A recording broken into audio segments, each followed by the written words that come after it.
Hi, I'm Gary Malevsky, and I'm your host of Cyber Defense TV. Today's special guest is Chu Kim Isgid. She is the Chief Product Officer of EdgeWave. Tell us about EdgeWave. Thanks, Gary. EdgeWave is a cybersecurity leader. We're in the email and web security space as well as information archive. We've actually been around for a number of years, and our co-founders have actually pioneered some of the web and email space. And so we're just really glad to be here with you today and share with you, our thoughts around the email security space as well as other security landscape. So cybercrime is on the rise. We've looked at privacyrights.org and we've seen 10 billion records and growing. The data is stolen, usually through email.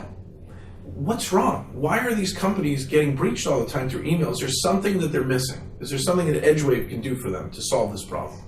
That's a good question. So, totally agree. I think the rise in phishing attacks, cybercrime, ransomware, right? A lot of ransomware actually begins with a phishing attack, is just increasing by exponential numbers. What EdgeWave has really done is over the years we've developed technology both using machine learning as well as unique human expert analysis to be able to empower the end users, right? Is this more than anti-phishing training?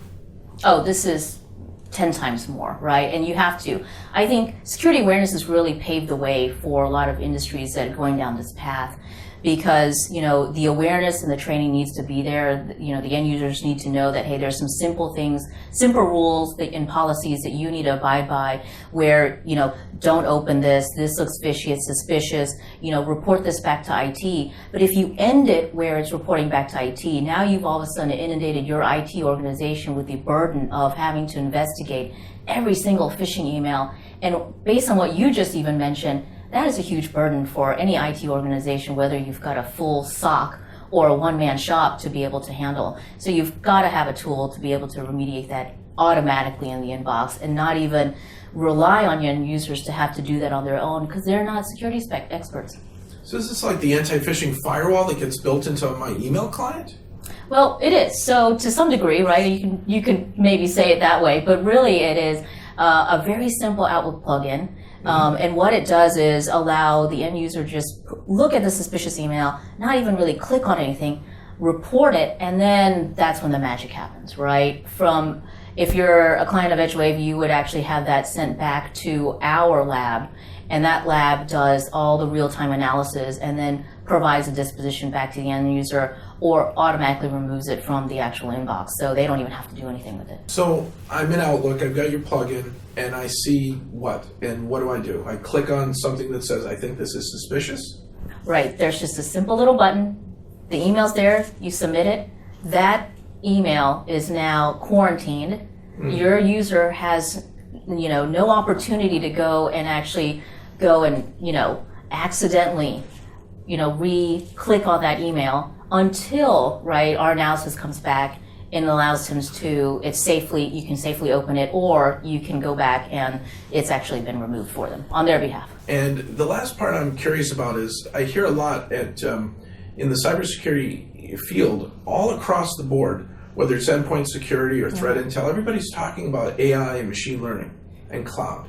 Do you do the same kind of thing in a different way for email security? You've got intelligence, you've got human intelligence, machine learning. It's all doing this, but it's specific to email? Well, we do.